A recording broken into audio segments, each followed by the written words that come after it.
रमाकांत जी की 75वीं सालगिरह। घर पर बेटा बहू अपने दोनों बच्चों के साथ इसी मौके के लिए खास शाम तक आने वाले थे। रमाकांत जी की पत्नी शालिनी सुबह से ही बेटे बहू के आने की खुशी में तरह तरह के व्यंजन तैयार कर रही थी। बेटा विशाल, बहू नैना और दोनों पोते बहुत प्यारे और शरारती विराज और विहान। कुछ हमारे लिए भी बना है या आज बस बेटे का ही इंतजार है? रमाकांत जी अपनी पत्नी शालिनी को उत्साहित देखकर बोले। जी बनाया है आपके लिए भी, ये लीजिए दही बल्ले, खाकर बताइए कैसे बने हैं। शालिनी जी जिनसे उनकी खुशी समेटे ही नहीं सिमट रही थी, एक प्लेट रमाकांत जी की ओर बढ़ाकर बोली, लो जी यहाँ भी हमें टेस्टर बना दिया, अब आपने बनाए हैं तो लजीज ही होंगे। रमाकांत जी हंसने लगे और सुबह से रसोई में लगी अपनी पत्नी को पास बैठा कर बोले, थोड़ी इमली की चटनी और मिलेगी। रमाकांत जी ने चुटकी ली, आपका गला पकड़ जाएगा, मैंने जितनी देनी थी उतनी डाल दी है बस। शालिनी जी भी अब पति की ठिठोलियाँ समझ रही थी। शाम ढलने लगी। इंतजार की एक एक घड़ी यूं कट रही थी मानो सदियां हों। इससे पहले 8 माह हो गए थे शालिनी जी को बेटे और बहू को सामने देखे और पोतों को दुलार किए हुए। यूं तो बेटा बस घंटे भर के फासले पर रहता था। वीडियो कॉल पर कभी कभी बात भी हो जाती थी, पर दादी का प्यार जो दिल अपने पोतों को छूने को मचलता था, उनके नन्हे हाथों को थाम उन्हें पुचकार करने को करता था। बेटा कहता था, माँ मॉडर्न जमाना है, देखो समय की कितनी बचत हो जाती है, आपस में मिल भी लेते हैं और देख भी लेते हैं, आने जाने में तो कितना समय जाया हो जाता है। आप सोचो दूसरे कमरे में ही हैं हम। बेटा नहीं समझता पोतों की अटखेलियाँ जिन्हें दादा दादी केवल निहारना भर चाहते हैं, उनका पल पल बड़े होना, खट्टी मीठी बातें करना। खैर बेटा कहता है तो ठीक ही कहता होगा, उसे भी तो हमारी उतनी ही याद आती होगी। आखिर बेटा है हमारा, उसको कितने काम होते हैं, 2 दिन ही तो छुट्टी के मिलते हैं, उस पर भी यहाँ हमसे मिलने आएगा तो घंटा तो आने जाने में ही बर्बाद होगा। उस पर हम बूढ़े भी कहाँ उनके यहाँ रह सकते हैं। उनके दोस्तों और मिलने वालों का आना होता है, उन्हें बच्चों को बाहर घुमाने ले जाना होता है, हम बीच में ओपरे ही लगते हैं। पो पो की आवाज़ से शालिनी जी की तंद्रा टूटी। आ गया तुम्हारा लाडला। रमाकांत जी शालिनी जी को चौंक कर उठते हुए देखकर मुस्कुरा कर बोले, आ गए तुम लोग, मेरी तो आँख ही लग गई थी। बेटे बहू को आशीर्वाद देते हुए शालिनी जी बोली, अरे कहाँ भागे जा रहे हो, पहले दादी के पैर तो छू लो, आशीर्वाद तो ले लो। ये आजकल के बच्चे बिना घोड़े पर सवार रहते हैं, सुनते ही नहीं। बच्चे कार से उतरते ही गलियारों में भागने लगे। जिन्हें उत्पात मचाते देख नैना बोली, अरे कोई बात नहीं, दादा दादी के घर शैतानी नहीं करेंगे तो कहाँ करेंगे। शालिनी जी भी मन ही मन बहुत खुश होती हुई बेटे बहू को लेकर भीतर आने लगी। जमुना को मदद के लिए बुलाकर सब इंतजाम शालिनी जी ने एकदम दुरुस्त कर रखे थे, ताकि थकी हुई आई बहू को भी कोई काम ना करना पड़े और वे भी ज़्यादा से ज़्यादा समय उन लोगों के बीच ही रह पाए।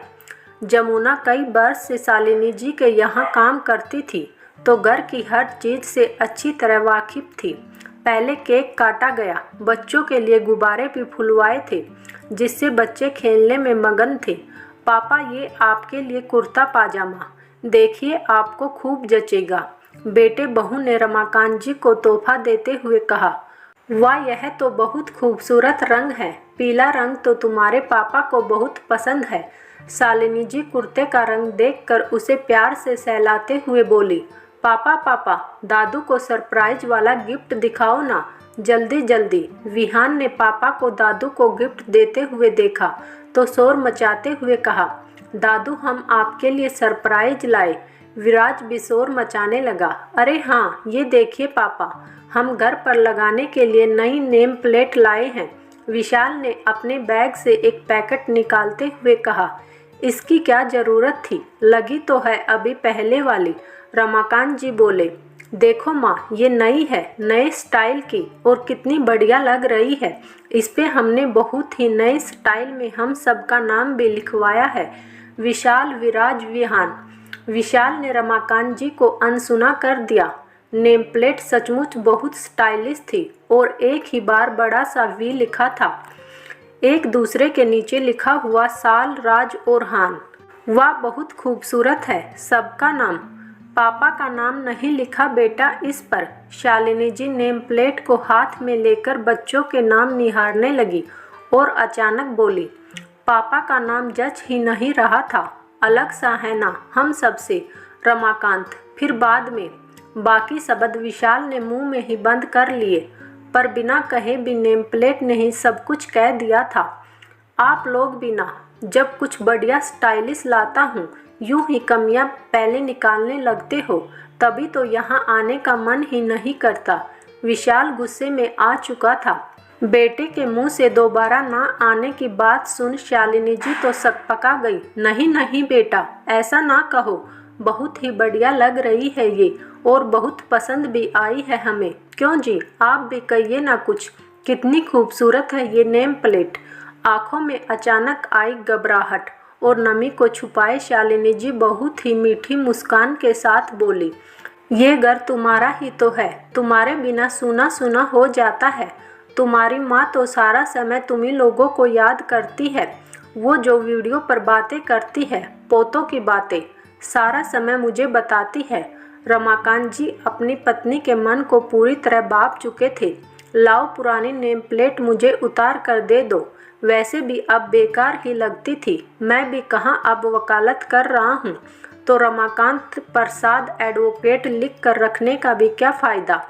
कहकर रमाकांत जी ने अपने नाम की नेम प्लेट को एक साफ कपड़े में लपेटकर अपने सीने से लगा लिया और एक और मुड़ गई ताकि कोई उनके भाव को ना जान पाए और भीतर जाते हुए प्रतीत होने लगे सब कुछ अनदेखा सा हो गया। दरवाजे पर नेम प्लेट लगाकर विशाल बच्चों को दिखा रहा था, देखो तुम्हारा नाम लिखा है तुम्हारे घर पर। शालिनी जी की ममता बच्चों को खेलते और खुश होते हुए देख मुस्कुरा रही थी। चलो चलो बच्चों, अंदर जाओ, जमुना आंटी ने खाना तैयार कर दिया है। इतना सुनते ही दोनों बच्चे अंदर की ओर भागे और नैना भी उन्हीं के पीछे चल दी। विशाल, अब ये अपनी नेम प्लेट उतार कर अपने पास ही रख लो और इस घर को अपने प्यार और पसीने की छाव देने वाले के नाम से वापस सजा दो। जिसकी चीज हो उसी के नाम से सज कर जचती है। लाइए अपनी नाम की प्लेट। कहाँ लेकर चल दिए आप?